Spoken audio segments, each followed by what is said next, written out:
You're too stupid to see I was building our family's future, my sister scoffed, after leaving me with $18,000 of debt. I stayed quiet, heart beating fast. She never realized who else had already seen the statements. Look, I don't even know how to start this without sounding completely insane, but I need to get this out because it's eating me alive. So my sister Sophia just said those exact words to me 3 hours ago, and I'm sitting in my truck outside a 7-Eleven at 2 a.m. because I can't even go home right now. My hands are literally trembling typing this on my phone. Here's what happened. I've been working double shifts for almost 4 years, construction in the morning, electrical side jobs at night to put my baby sister through USC. She's supposed to be the success story, you know. The first Rodriguez to get a real degree, escape the blue-collar life. I've given her everything: tuition, sorority dues, that BMW lease, designer clothes for networking. God, I sound like such an idiot writing this out. Anyway, I went to apply for a business loan today. Been dreaming of starting Rodriguez Electrical LLC for years, finally saved up enough for the down payment.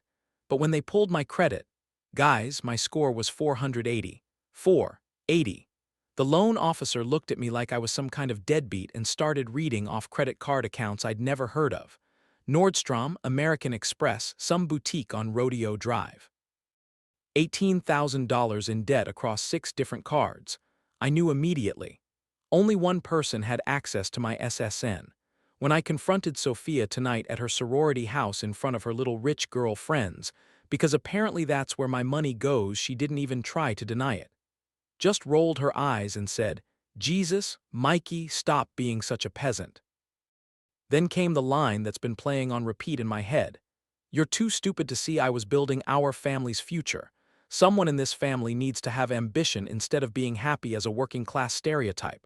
I can't even process this right now. 4 years of 16-hour days. 4 years of eating gas station burritos for dinner because I spent my food money on her meal plan. 4 years of my hands being so torn up from electrical work that I have to wear gloves on dates so women don't get grossed out. And she destroyed my credit for Instagram content. I'm sorry, this is all over the place, but what do I even do here? My family thinks she walks on water. My parents have already called me twice asking why I upset Sophia and saying I need to support her dreams. Am I crazy for feeling like the person I sacrificed everything for just stabbed me in the back? Holy crap, she just texted me. Direct quote, "Don't be dramatic. You can rebuild credit. I can't rebuild the opportunities you're destroying. I think I'm going to be sick." Update 1. Hey Reddit. Remember me? The guy whose sister destroyed his credit for sorority dues and designer handbags. First off, thank you for all the comments on my original post. Reading "You're not crazy" about 1,000 times really helped because my family was making me feel like I was the villain here. So here's what's happened since then. I followed a lot of your advice and called the credit card companies. Filed fraud reports, started the identity theft paperwork. Also talked to a lawyer. Turns out family credit fraud is still, fraud. Who would have thought? But that's not even the crazy part. Yesterday, I'm at a construction site in downtown LA, about to clock out after a particularly brutal day installing electrical panels in 95-degree heat. My crew and I are covered in sweat and dust, just ready to go home, when this silver BMW pulls up. Out steps Princess Sophia. In full USC sorority regalia, letters, blazer, designer sunglasses, the works.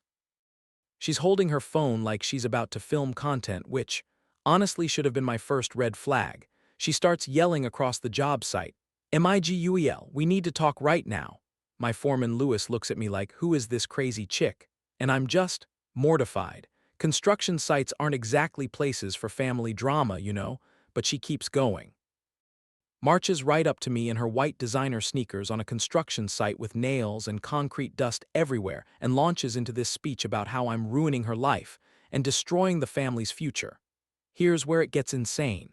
She actually says, loud enough for my entire crew to hear, "You're being a pathetic blue-collar loser because you're jealous that I have actual ambition."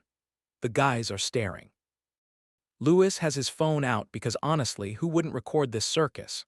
Then she really goes for the throat. "Just because you're happy being a manual labor peasant doesn't mean I should be trapped in your barrio mindset. I was building something bigger than your little electrical hobby. Electrical hobby. 4 years of trade school and 6 years of experience. Is a hobby. I completely lost it, guys.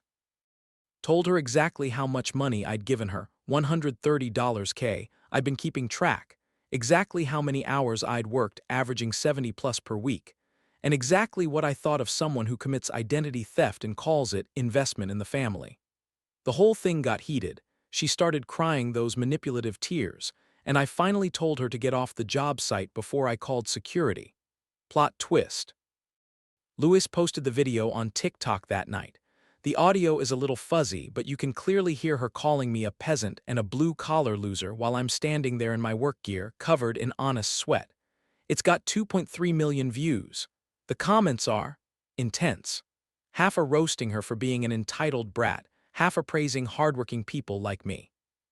Someone even made a remix of her saying, "Pathetic blue-collar loser," that's apparently trending. I'm humiliated that my family drama is internet entertainment, but I'm also kind of glad people can see what I've been dealing with. My parents called this morning. They're disappointed in both of us, but mostly mad at me for embarrassing Sophia publicly. Because apparently the issue isn't the identity theft or the years of financial abuse. It's that I didn't handle her public meltdown quietly enough. Oh, and the BMW, repossessed yesterday. Turns out when you stop paying someone's car note, consequences happen. Who knew? She's been texting me nonstop since the video went viral. Latest message: "You've destroyed my reputation. My sorority sisters won't even talk to me. Fix this." I think I'm done fixing things for her, Reddit. Time for Princess Sophia to learn what the real world actually costs. Update 2 What's Up Reddit. Your boy Mikey is back with another chapter in the Rodriguez family disaster show. A lot has happened since the TikTok incident. Buckle up because this gets wild. First, the legal stuff. I went through with pressing charges for identity theft. The detective assigned to my case said it was one of the clearest cut cases he'd seen. She used my SSN for 6 different credit cards over 2 years, never made a single payment, and the spending patterns matched her Instagram posts perfectly. When Sophia got served with papers at USC, she called me screaming, "You're actually going to give me a criminal record over some stupid credit cards. You're destroying my entire future for your petty revenge." Petty revenge. That's what she calls me trying to recover from $18,000 in fraud. But here's where it gets really interesting. My parents completely lost their minds when they found out about the charges. Had an emergency family meeting where they gave me an ultimatum: drop the charges against their baby girl or they're done with me. I thought they were bluffing. They weren't. When I refused, my dad actually said, "You're choosing money over family. Sophia made a mistake, but you're making a choice to destroy her life. We raised you better than this." A mistake. $18,000 in identity theft over 2 years is a mistake. So yeah, I'm officially the family pariah. They've blocked my number, uninvited me from Christmas, told the extended family I'm jealous of Sophia's success and sabotaging her out of spite. But you want to know the beautiful part? While my parents were choosing sides, Sophia's carefully constructed princess lifestyle completely fell apart. Remember that sorority she loved so much? Apparently Alpha Phi has standards about members with pending criminal charges. She got kicked out, lost her housing, had to move back to regular dorms. The rich boyfriend who she was always posting Malibu Beach trips with. Gone the minute she couldn't afford to split $200 dinners anymore. Her Instagram influencer dreams. Kind of hard to maintain that luxury lifestyle brand when you're working food service at the campus cafeteria to pay rent. But the absolute best part. Remember Lewis, my foreman who posted the original TikTok? Well, that video led to something incredible. A local Latino business owner saw it and reached out to me directly. Said he was inspired by seeing someone stand up to family entitlement and wanted to support real workers with integrity. Long story short, he's backing my business loan. Rodriguez Electrical LLC is officially happening, guys. I'm finally doing it. Found out through a mutual friend that Sophia had to drop out of USC. Couldn't afford tuition without her personal ATM, me, and her credit is too destroyed for student loans. She's back home with my parents, working retail at Forever 21. The girl who called me a blue-collar peasant is now folding clothes for $15 an hour while I'm building the business I always dreamed of. My parents still aren't talking to me. They blame me for ruining Sophia's life and wasting their investment in her education. because apparently it's my fault their princess turned out to be a fraud. Literally. But you know what? I'm sleeping better than I have in years. No more double shifts to fund someone else's fantasy life. No more eating ramen while she posts $50 brunch pics. No more destroying my body so she can play dress up in designer clothes. Latest text from Sophia. Mikey, I get it now. I was wrong. Can we please start over? I've learned my lesson. Too little, too late, princess. Some lessons are expensive. This one cost you everything. Final update. Reddit, I honestly thought I was done updating this saga, but life had one more twist for me that you guys absolutely need to hear. So Rodriguez Electrical LLC had its grand opening last weekend. Nothing fancy, just an open house at my new shop. Some catered tacos from this incredible place on Cesar Chavez, business cards, the works. But guys, the turnout was insane. Remember how I mentioned the local Latino community had been supportive since the TikTok thing? Well, supportive was an understatement. I had probably 200 people show up. Business owners, contractors, families from the neighborhood, even some of my old coworkers from previous sites. Lewis brought his whole extended family and kept introducing me as the guy who stood up to entitled family and built something real. There was this moment I'm standing in MY shop, looking at MY tools, talking to potential clients about MY business, and I got emotional, man. 4 years ago, I was eating gas station burritos so my sister could buy designer coffee. Now I'm the owner of Rodriguez Electrical LLC with a 6-month waiting list. The irony wasn't lost on me that some of the richest people in LA were coming to MY working class shop to hire me for their electrical needs. Turns out when your Tesla needs a charging station installed, you call the blue-collar peasant with the actual skills. Anyway, I'm talking to this potential commercial client, a hotel chain that saw my work through referrals, when I notice people kind of going quiet near the entrance. That weird silence when something awkward is happening, you know? I turn around and there she is. Sophia. But guys, she looked completely different. No designer clothes, no perfect Instagram makeup, no sorority letters blazer. Just regular jeans, actual jeans with wear marks, not the $200 distressed kind, and a plain USC t-shirt that looked like she'd owned it for years. Her hair was in a simple ponytail, no extensions, no professional styling. She looked normal, human, like a real person instead of a walking advertisement. She was standing there holding this folded piece of paper, looking nervous as hell. The crowd was staring because, let's be honest, half these people had seen the TikTok and knew exactly who she was. I excused myself from the hotel client and walked over.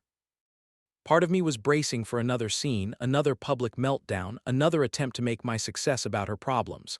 Mikey, I need to say something. Her voice was different too, quieter, less demanding. She wasn't performing for an audience this time. I was wrong about everything. I called you a peasant, I destroyed your credit, I treated you like an ATM instead of my brother who sacrificed everything for me.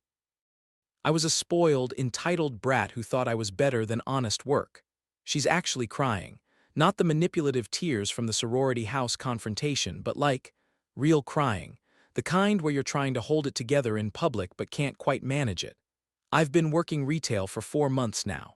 Forever 21, then Target when that didn't work out.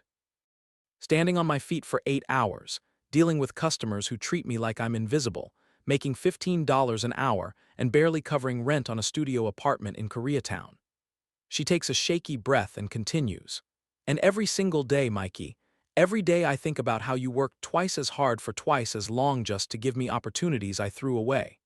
You came home with cuts on your hands, and I complained that you smelled like work. You ate gas station food so I could have meal plan credits I wasted on Starbucks. You drove that beat-up truck while I demanded a BMW for networking. The crowd around us is pretending not to listen, but everyone's clearly tuned in. This is better drama than anything on Netflix. Then she hands me the paper. It's a job application for Rodriguez Electrical. Filled out completely in her handwriting, which I haven't seen since she got her MacBook in freshman year because everything was typed after that. I know I don't deserve it. I know you have every right to tell me to go to hell. I know I destroyed your credit, stole your identity, called you names that make me sick to think about now. But I want to learn. Real work. The kind of work that actually builds something instead of just looking pretty on Instagram. I want to understand what you were trying to teach me all along. That respect isn't something you demand, it's something you earn. That success isn't about looking successful, it's about actually creating value. That family means supporting each other, not using each other. I just stared at that application for what felt like forever. My crew Louis, Danny, Miguel Jr. The guys who have become like brothers to me, they're all watching. The whole community is watching. This feels like one of those moments where whatever I say next defines who I really am. Part of me wanted to tell her exactly where she could put her job application. Part of me was thinking about mom and dad, wondering if hiring her might fix our fractured family. Part of me was remembering 14-year-old Sophia helping me practice for my trade school entrance exam, back when she still looked up to her big brother. But mostly, I was thinking about the lesson here. See, here's what I realized standing there. For 4 years, I enabled Sophia's entitlement by making everything easy for her. I never made her face consequences, never made her understand the value of what I was giving her. Every time she crossed a line, I just worked harder to cover for her. I thought I was helping her succeed, but I was actually teaching her that other people's sacrifices were worthless. The credit card fraud was just the final escalation of a pattern I'd helped create. So I looked at her application. She'd actually filled it out completely. References from her retail managers, previous address history, emergency contacts, and I made my decision.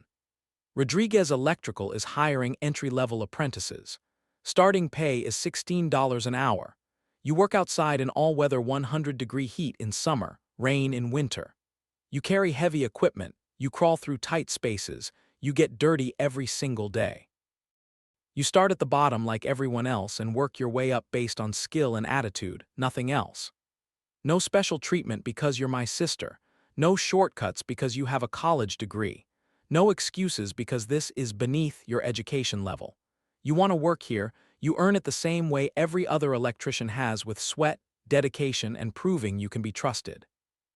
If you can stick with it for a year, a full year of showing up on time, following orders, working hard, and proving you understand what real work actually means, then we can talk about forgiveness, about family, about starting over, but not one day before.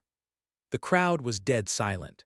Even Louis looked surprised. I think he expected me to either hug her or tell her to get lost, not offer her a job with conditions. Sophia looked at me for a long moment, then nodded. When do I start? Monday, 6 a.m. sharp. Wear clothes you don't mind destroying and shoes with actual steel toes. Danny will train you. That was 2 weeks ago. And guys, she actually showed up. Monday morning, 5:55 a.m., steel-toed boots from Walmart, hair tied back, ready to work. Danny told me later he gave her the hardest assignments he could think of that first day, moving equipment, digging trenches, cleaning up job sites, expecting her to quit by lunch. She didn't quit. Not that day, not any day since. I've been watching her, obviously. The first week was rough. She was slow, made mistakes, clearly struggling with the physical demands. Her hands got torn up from the rough materials. She came home exhausted every night, but she kept showing up. By the second week, something changed. She started asking better questions, started anticipating what tools Danny needed, started actually contributing instead of just surviving the day. Yesterday, I caught her on her lunch break, sitting in her beat-up Honda Civic, the BMW is long gone, studying electrical codes and taking notes. When she saw me watching, she looked embarrassed. I want to understand what you're teaching me, not just how to do the work, but why you love it. That hit me harder than I expected. Louis pulled me aside yesterday. Your sister's actually trying, man. First week I thought she'd quit by Wednesday, maybe throw another tantrum about getting her clothes dirty. But she's got something to prove now. Yesterday she stayed late to help clean up without being asked. That's not the same girl from that TikTok. The crew was skeptical at first. They all saw the viral video, they know the whole history. But slowly they're coming around. Miguel Jr. even complimented her wire stripping technique yesterday, which is basically the electrical equivalent of a Nobel Prize coming from him. But here's the thing that really gets me. She's developing real calluses on her hands from actual work. The same kinds of calluses I've had since I was 20, the ones she used to be disgusted by. Now she looks at them with something like pride. I don't know if this fixes anything with my parents. They're still not talking to me, still blame me for Sophia, having to work manual labor instead of using her education properly. They see this as their princess being forced to slum it with the peasants instead of, you know, learning the value of honest work and taking responsibility for her actions. Mom called Sophia last week, I know, because Sophia told me about it. Apparently the conversation was Mom crying about how I'm forcing Sophia to waste her potential doing man's work and offering to help her apply to community colleges to get back on track. Sophia's response, according to her, "Mom, I'm learning more about real life in 2 weeks here than I learned in 4 years of college. Mikey isn't punishing me, he's teaching me." Mom hung up on her. That tells me everything I need to know about whether my parents learned anything from this situation. They still see manual labor as beneath their educated daughter instead of recognizing it as honest work that builds actual skills and character. But that's their loss, honestly. What I do know is this. I spent 4 years investing in a fantasy version of my sister, the Instagram princess, the sorority success story, the daughter who was going to make it big and lift the family out of blue-collar life. That version was an expensive illusion that nearly destroyed my future. Now I'm watching the real Sophia slowly emerge, the one who earns her money instead of demanding it, the one who values opportunities because she understands what they cost, the one who says, "Thank you," instead of "I deserve this," the one who apologizes with actions instead of just words. She's not perfect, she still struggles with the physical demands, still makes rookie mistakes, still has moments where I can tell she's fighting her old entitled instincts. But she's trying, really trying. And business. Rodriguez Electrical LLC is absolutely exploding. Turns out the guy from that viral TikTok who stands up for working people and builds something real is incredible marketing. I'm booked solid through April, hired 2 more full-time electricians, and I'm looking at expanding into commercial work. The hotel chain I was talking to at the opening, they signed a contract for electrical work at 3 properties. The guy specifically said, "We want to work with someone who has integrity and understands the value of hard work. Your story convinced us you're that person." I've got contractors calling me from all over Southern California. Some specifically mention the TikTok, some just heard through referrals, but the waiting list keeps growing. I'm having to turn down work, which is a problem I never thought I'd have. Last week, a local news station wanted to do a story about viral success stories and asked to interview me. I said yes, but only if they focused on the business and the community support, not the family drama. The segment aired Tuesday night, From Viral Video to Thriving Business, The American Dream in Action. Sophia watched it at her apartment and texted me, "I'm proud of you. For the business, for standing up for yourself, for giving me a chance to earn forgiveness instead of just expecting it. You deserved all of this success." That might be the first completely selfless thing she's ever said to me. But here's the moment that really tells me she's changing. Yesterday, we're working a residential job in Beverly Hills rewiring a mansion for some entertainment industry exec. It's exactly the kind of place Sophia used to post Instagram stories from when she was dating rich guys. Huge house, designer everything, the works. The homeowner's daughter, maybe 19 or 20, comes out to where we're working. She's got that same entitled energy Sophia used to have, designer clothes, perfect makeup, looking at us like we're the help. She starts complaining loudly on her phone about having to deal with construction workers tracking dirt through the house. Old Sophia would have been mortified to be lumped in with the construction workers. Would have tried to distance herself, maybe mentioned her USC education, definitely would have been embarrassed. New Sophia, she looked that girl right in the eye and said, "Yeah, we're the construction workers who are going to make sure your electricity actually works safely. You're welcome." Then she went back to work like nothing happened. That's when I knew she was really changing. Not just going through the motions, not just enduring this as punishment, but actually understanding pride in honest work. To everyone who followed this story from the beginning, thank you for helping me see that I wasn't crazy, I wasn't wrong, and I didn't owe anyone my financial future just because we share DNA. Your comments about enabling versus helping really opened my eyes to what I was actually doing. Sometimes the best thing you can do for someone you love is stop making things easy for them and let them face reality. Stop being their safety net and start being their example.